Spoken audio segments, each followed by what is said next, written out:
Alam mo, I think meron ditong someone kinukulit ka.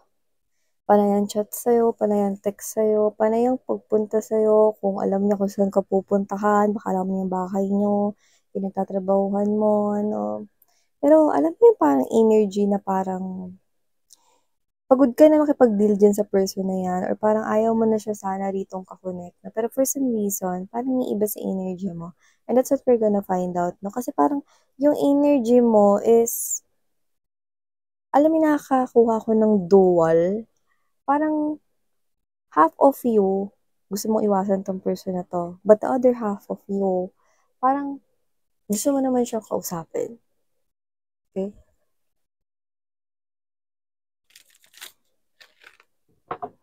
I know, yeah, look at that. We have here the tower energy. So, nakikita ko dito na gusto mo ng pagbabago, at the same time, parang ikaw 'to na, um, hindi mo alam kung ano yung gagawin mo, paano makukuha yung pagbabago na yun, 'no. So, parang dito kasi I'm getting that word, save. Maybe you're trying to save here, okay, something. Maybe you're trying to save a situation or a connection, or I'm seeing a heart shape, no? So maybe you're trying to save your heart, or maybe you're trying to save love. Pero for some reason, yung heart na nakita ko, no, hindi siya yung pula na nag-aalab. Parang alam mo yung energy ng color ng heart na nakita ko, no, in my mind, no, few seconds ago, is, alam mo yun, if I'm gonna rate it, yung red na color nun is parang masabi ko na 18% out of 100. So, ibig sabihin, yung pula is parang maputla. Yan. So, alamin natin ba't ganun.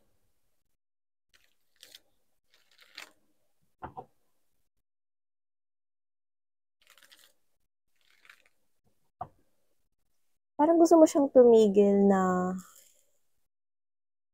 kausapin ka, pero for some reason, parang gusto mo rin naman siyang replyan, pero parang pinipigilan mo yung sarili mo.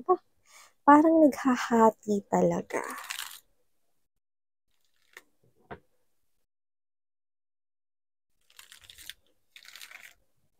Alamin natin yan.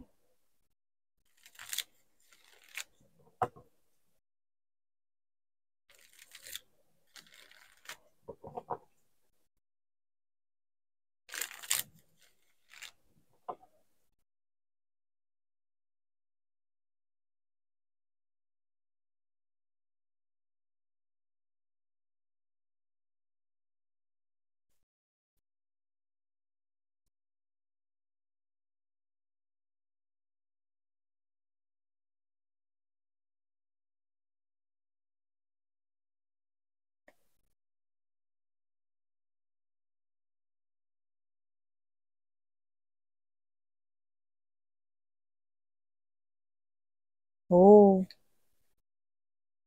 okay.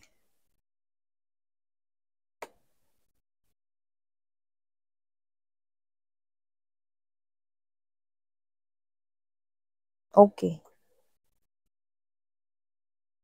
Still good.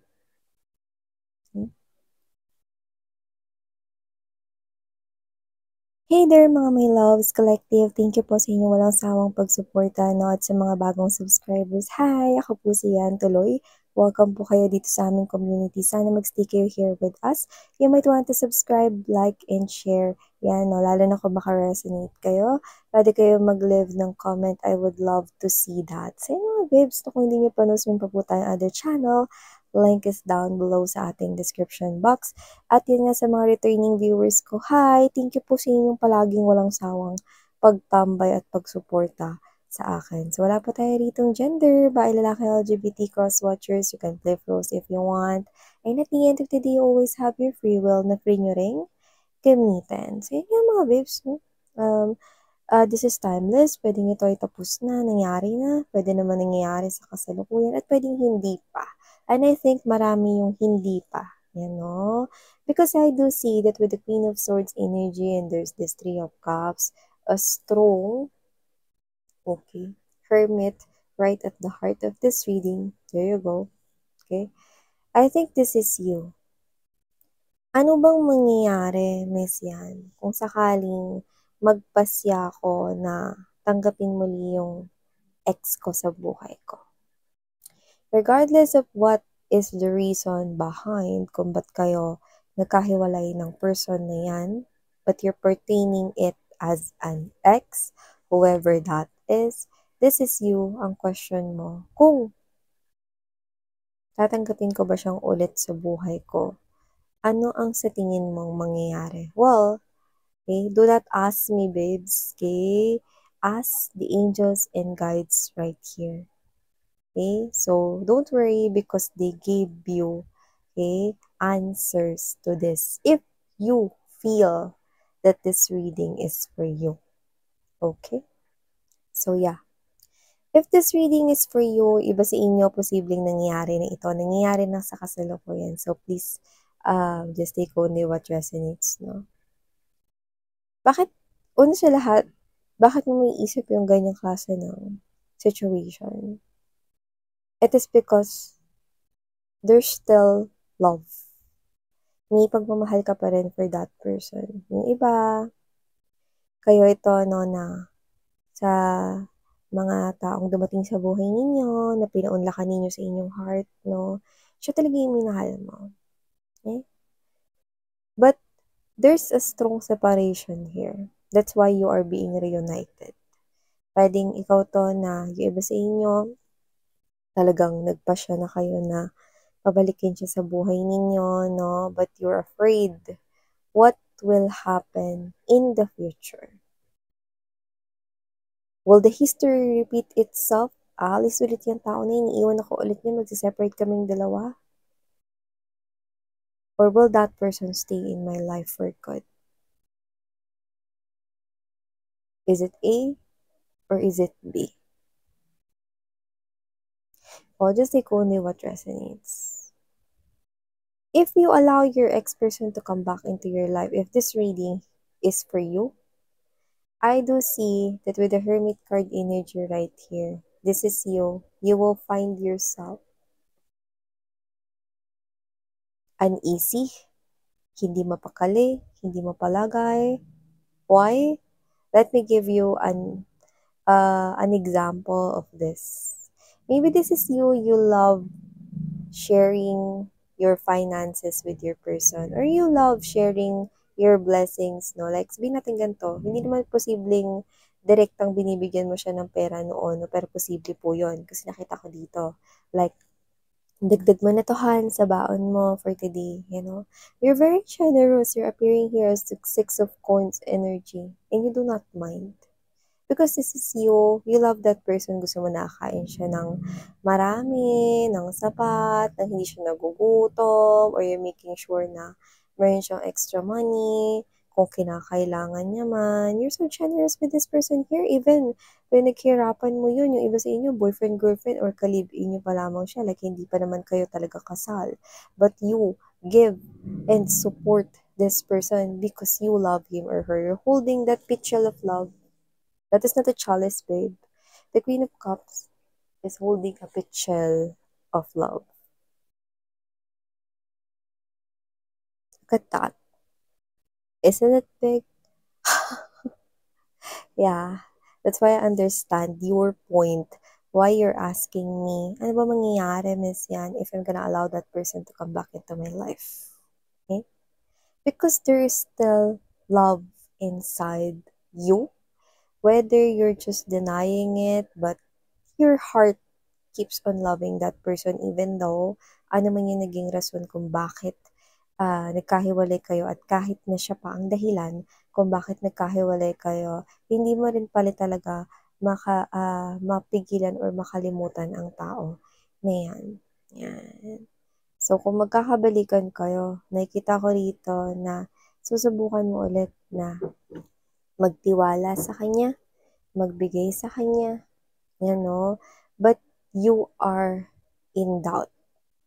Because there will be situations right here where you will find yourself not trusting that person fully. Why? Because you have this traumatic experiences sa kanya. Kaya nga natanong mo sa akin kanina, di ba?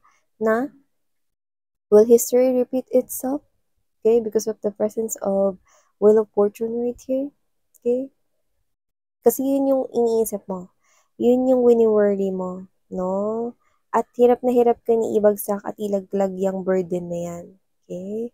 So, I do see that this is you. You will find yourself here at a crossroad. Okay? Because you are afraid to get hurt by this person here. But I think this is you, malinaw, with the Queen of Swords energy. Malinaw yung naging usapan ninyo nitong tao na to, no? Na, sige, just one more chance.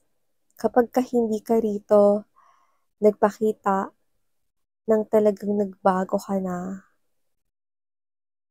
ito na talaga yung huli. And if you will ever come back again in my life, I will definitely shut the door. At bibili ako ng maraming padlock.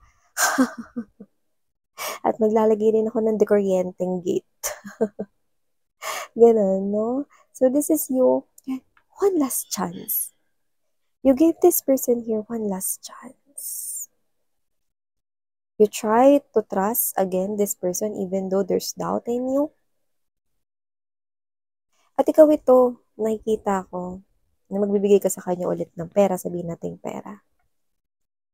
Example, birthday niya lang ng isang araw, binigyan mo siya kunwari ng 5,000. Okay? Like, let's say, ito, happy birthday, Han. Yan. Bili ka ng gift mo kasi hindi ko alam kung ano yung gift na ibibigay ko sa'yo dahil ang dami ko nang nabigay sa'yo na ano. So, ikaw na lang yung bumili ng gift mo. So, ito. Yan, no? At kung meron ka pang gustong bilhin, yan. Diba? So, for some reason, nalaman mo na posibleng nanghingi pa siya sa anak ninyo. Yan, no? So, example lang to, no? Ngari, nanghingi siya ng pera pang maintenance niya sa high blood or whatever, no? Mantakin ninyo, nung isang araw lang siya binigyan ninyo ng pera. Tapos nalaman ninyo, example lang to mga babes pwedeng may anak kayo, pwede rin namang wala. Okay? Or nalaman mo na nanghingi siya sa ibang tao. 'Di ba? Or pwedeng nanghingi siya ulit sa'yo, pero mantakin mo, nung isang araw lang yun. So, anong ginawa niya ron? Naubos agad yung 5,000. Ano to? No, Bruno Mars, I wanna be a billionaire. So freaking bad. Diba? So whatever the case may be, anyari dun sa 5,000, diba? Bakit hindi niya binili ng medicine niya? Tapos wala ka ring nakita na binili niyang bago. Saan napunta yung pera? Okay? So this is you, babalik ka na naman dun sa fear mo. Paano kung binigay niya sa babae niya o sa lalaki niya? Baka may pinantustusan siya ritong iba. Anong ginawa niya dun sa pera? Bakit hindi niya pinahalagahan yung pera? 5,000, inubos mo lang ng 3 araw? What? Tapos wala ka pa nang binili na regalo for yourself. Yan. Example lang yan mga babes, no? Pero nakita ko dito na magda-doubt ka, mapapaisip ka na naman dito. At babalik na naman dito yung trauma, maalala mo ulit yun. Okay? Asan yung pera pero ayaw mo tanungin ng direkta sa kanya, no? Kasi ikaw ito na lahat ng mga parang mga bagay na ginawa niya sa'yo, magbabalik, no? Itong lahat ay magbabalik sa yung alaala rito, no? Na eto na naman, titindi na naman, ayoko siyang tanungin kasi alam ko sinungaling siya, no? And where are you coming from? Bakit nagiging ganyan ka? Because you've experienced that before. What's happening? Diba? Saan nanggaling yung pera? Gusto mong tanongin, saan mo binigay yung pera? Sa babae mo? Sa lalaki mo? Anong ginawa mo sa pera? Bakit ka humihingi doon sa anak mo ng pambili ng maintenance mo? Bakit? Hindi ka ba bumili ng gamot? Ang dami-dami na. Naubos mo agad? Yan, oh, di ba? So, whatever the case, maybe gusto mong ganun, pero alam mo na pagka sumagot siya sa'yo rito, alam mo na, magsisinungaling siya sa'yo. Okay? And where are you coming from? You're coming from your past experiences, from the same person. And that is what you're afraid of. Okay? Ang dami mo ditong Pag-iisip na pinagdaanan with the Four of Swords energy right here, and there's the Seven of Wands. If you're gonna Six of Coins, if you're gonna give into the situation here one more time, binigyan mo siya rito ng chance. Pero ba't ganun? Gumagawa siya dito ng mga bagay na hindi mo maintindihan. Bakit ka nanghingi? 'Di ba? Kahit sino naman may isip no mga babes, no? Isang araw lang yun. Saan mo dinala yung 5,000? Ba't hindi ka bumili ng gamot mo? So whatever the case may be, example lang yun. Just take how this resonates, no? Parang ikaw to na, ayaw kong magduda. Pero gumagawa siya ng mga bagay na ikakaduda mo at pag-iisipan mo. You're asking here, nag-overthink lang ba ako, miss yan? Nag-over-assess lang ba ako, miss yan? Kasi baka mamaya nakikita ko lang yung mga nangyayari dati pero yung totoo hindi naman talaga niya ginagawa, baka nagbago na siya ngayon. Ano yung nangyayari? He or she, talaga bang nagiging totoo siya dito sa kanyang pagbabago dito? Hindi ko alam. At saka ng ulo ko. Ganun yung nangyayari sa'yo rito, no? So I'm seeing you right here. Hindi naman sa pinagsisisihan mo yung desisyon na pinabalik mo siya sa buhay mo. But this is you. You are afraid to feel this sadness again.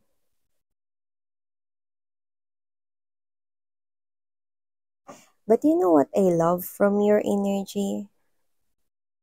The Wheel of Fortune, Eight of Cups right here. And there's the presence of Six of Coins. And there's that King of Swords. You know what that means? Bago mo tanggapin tong tao na to, hindi mo lang alam. Your subconscious mind already handa. Prepared ka na. So, nakikita ko rito na wala kang gagawin dito. You will just wait for the universe to reveal this person true colors and intentions sa'yo in the future. And for some reason, you will find yourself, you are no longer afraid to cut this person here for good. King of Swords energy. And by the time that this person here, na i-reveal sa iyo ni universe ang true colors niya dito pag nagpatuloy yung mga ganitong klase ng gawain, na nagdadala sa iyo rito ng doubt lalo sa kanya na pagkatiwalaan siyang ulit,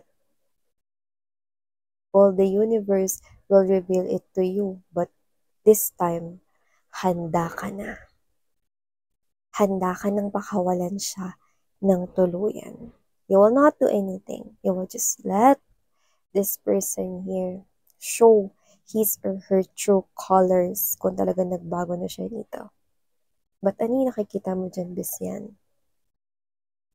Well, I must say that wala talagang tao rito na marunong magpahalaga ng pera ang kayang ubusin ang ganong klase ng halaga ng pera no malaking bagay yon. Dahil ang pera ay mahirap kitain. Okay? So nakita ko rito na oo, may hindi pagpapahalaga dun sa pera. Pero, bakit ganun? Meron naman siyang pera, bakit kailangan niya pang manghingi? Kulang pa ba yun? Diba? Kahit sino maghihinala, no? Ayan hindi ako isang energy reader na nag speak ngayon dito sa opinion na to. I'm speaking as your friend. Okay? Example, kung 5,000 yun, kasi I think malaking halaga, no? Yung ibinibigay mo or ibibigay mo sa kanya, tapos naubos niya agad. And malalaman mo na, ba't hindi niya pinambili yun? Or ba't hindi siya kumuha ng portion dun para bumili nung kailangan niya talagang bagay? Diba? Sa'yo dinala yung pera. Okay? So, you do not need to be a manghuhula or an energy reader, okay, for you to know that. Okay? Even a human being, okay, your brain. Isipin mo, kung ikaw yan na nasa posisyon niya at may ganun kang klase ng pera, what will you do? Okay? You will buy the medicine because you need that the most, isn't it? You will keep it to you. I-ready mo na yun. Okay, bibili ako ng gamot ko para sa maintenance ko. Yan. And the remaining money, tatabi ko to or bili ako ng bagong damit since birthday gift ko naman to, blah, blah, blah. Diba? But how come dikit yung araw, yung iba sa inyo, posibleng kahapon yung birthday niya, binigyan niyo siya, tapos nanghingi siya ngayon sa anak ninyo. Saan napunta yung pera? Diba? Eh? So, kahina-hinala talaga. And nakikita ko dito magpapatuloy pa ito. So, the universe right here, don't worry, will reveal this person's true intentions and colors sa'yo. Because of the situations that's gonna happen, no? Left and right. So, do not worry about this. Okay? Pero ang maganda rito, this is still nice. Kaya na-mention ko kanina nung nilatag ko ito, no, tapos mention ko that this is still nice. It is because the universe is already preparing you subconsciously, no? Na kung sakali man na dumating na yung pag-reveal ng true intentions and true colors na tong person na to, no? Subconsciously, ni-ready ka na for this.